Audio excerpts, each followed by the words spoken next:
শীতকাল মানেই ফুলকপির ঘ্রাণ। ফুলকপি রান্না তো সবাই জানে, কিন্তু আমি যেইভাবে রান্না করছি ওইভাবে একবার বাড়িতে রান্না করে দেখো, এই স্বাদ সারা জীবন মুখে লেগে থাকবে। আর কী পদ্ধতিতে রান্না করলে এর টেস্টটা সবথেকে ভালো হয় সেই রেসিপিটি আজকে তোমাদের সঙ্গে শেয়ার করব, আর সঙ্গে থাকছে কিছু টিপস অ্যান্ড ট্রিক্স। তো ভিডিওটি না টেনে সম্পূর্ণ দেখতে থাকো। আর হ্যাঁ, ভিডিওটি যদি ভালো লেগে থাকে অতি অবশ্যই একটা শেয়ার করে রেখে দেবে, না হলে কিন্তু পরে বানানোর সময় আবার খুঁজে পাবেন না। তো চলুন শুরু করা যাক আজকের রেসিপি, ফুলকপি দিয়ে কাতলা মাছের ঝোল।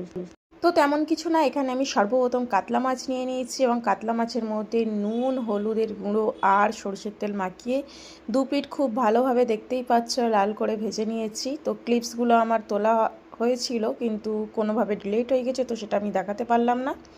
তো মাছগুলো ভেজে তুলে নিয়েছি, তারপর এর মধ্যে দিয়ে দিয়েছি কেটে রাখা আলু। এখানে আমি 2টি আলু ইউজ করেছি, মিডিয়াম সাইজের। তো কেটে রাখা আলুগুলো দিয়েও কিন্তু আলুগুলো বেশ হালকা হালকা ব্রাউন কালার হয়ে আসলে ভেজে তুলে নেব। তো দেখো আলুর কিন্তু খুব সুন্দর একটা কালার চলে এসছে। এবারে আমি সমস্ত আলুগুলিকে একে একে উঠিয়ে নেব।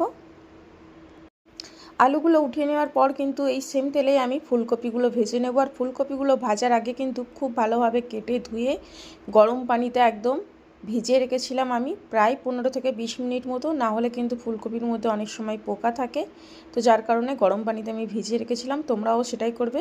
ফুলকপি কেটে নেওয়ার পর গরম পানিতে 15 থেকে 20 মিনিট মতো ভিজিয়ে রাখবে। তারপর তেল গরম হয়ে গেলে এই রকমভাবে ফুলকপিগুলো দিয়ে লাল লাল করে, দেখো ঠিক যেমন আমি ভেজেছি এই রকম ভাজা ভাজা করে ফুলকপিগুলোকে তুলে নিতে হবে। এই ভাজার মধ্যেই কিন্তু ফুলকপিগুলো 60 to 70% কুক হয়ে যাবে। তো ভেজে রাখা সমস্ত ফুলকপি তুলে নেওয়ার পর সেম কড়াতে আমি দিয়ে দিচ্ছি পর্যাপ্ত পরিমাণে আরও একটু সরিষার তেল। তেলটা তোমাদের পরিমাণ মতো দেবে, কম বেশি করে। তারপর এই তেল গরম হয়ে গেলে এর মধ্যে দিয়ে দিচ্ছি হাফ চা চামচ পরিমাণে কালো জিরে। কালো জিরে দেওয়ার পর 20-30 সেকেন্ড মতো একটু হালকাভাবে ভেজে নিতে হবে। তারপর এর মধ্যে দিয়ে দিচ্ছি আমি পেঁয়াজ বাটা। এখানে আমি একটি বড় সাইজের পেঁয়াজ বেটে নিয়েছিলাম।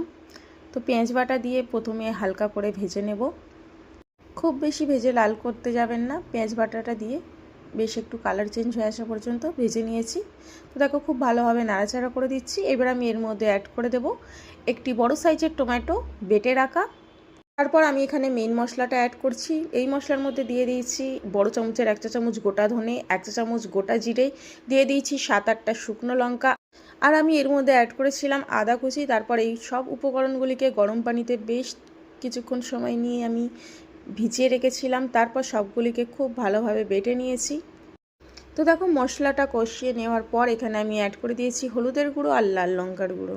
তো লাল লঙ্কার গুঁড়োটা দেওয়ার সময় তোমরা এখানে পরিমাণটা একটু বুঝে দেবে, যেহেতু এখানে আমি আগে